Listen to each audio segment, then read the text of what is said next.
Hi everyone, welcome to మీతో ఒక మాట. నేను భారతి. ఇది పింక్ అజేలియా ప్లాంట్ అండి. ఎప్పుడూ రెగ్యులర్గా ఉండే ప్లాంట్స్ ఎందుకు ఒకసారి వెరైటీగా ట్రై చేద్దామని చెప్పేసి నేను దీన్ని మీషోలో ఆర్డర్ పెట్టడం జరిగింది. అదైతే వచ్చిందండి. ఇప్పుడు దీన్ని ఓపెన్ చేస్తున్నాను, ఎలా ఉందో చూడాలని. చూడండి, ప్లాంట్ చాలా బాగున్నట్టే కనిపిస్తుంది.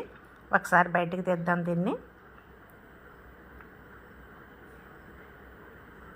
ప్లాంట్ అయితే చాలా బాగుందండి, చాలా గ్రీనిష్గా ఉంది. ఇది ఒక వారం రోజులు ట్రావెల్ చేసిన దానిలా లేదు, ఇప్పుడే ఫ్రెష్గా ఉన్నట్టుంది ప్లాంట్.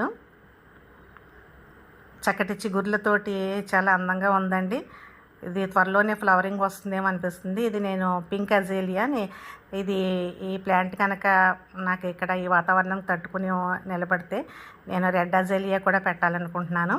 గతంలో కూడా మీషోలోనే నేను కెమేలియా ప్లాంట్ తెప్పించాను, అది కూడా ఇలాగే చాలా తాజాగా వచ్చిందండి. దీని సాయిల్ మిక్స్ ఎలా ఉంటుందని ఒకసారి నేను యూట్యూబ్లో సెర్చ్ చేస్తే లీఫ్ కంపోస్టు శాండ్ అని చూపించడం జరిగింది. నిజంగా కూడా ఇప్పుడు ఈ బ్యాగ్లో అయితే, గ్రో బ్యాగ్లో అయితే లీఫ్ కంపోస్టే వచ్చిందండి. మరి మనం రీపోర్ట్ చేసుకున్నప్పుడు కూడా కంపల్సరీ ఇలాగే వాడాల్సి ఉంటుంది అనుకుంటున్నాను. చూస్తానండి. మరి ఈ ప్లాంట్ మళ్ళీ ఫ్లవరింగ్ వచ్చిన తర్వాత మళ్ళీ వీడియో చేస్తాను. Thank you for watching.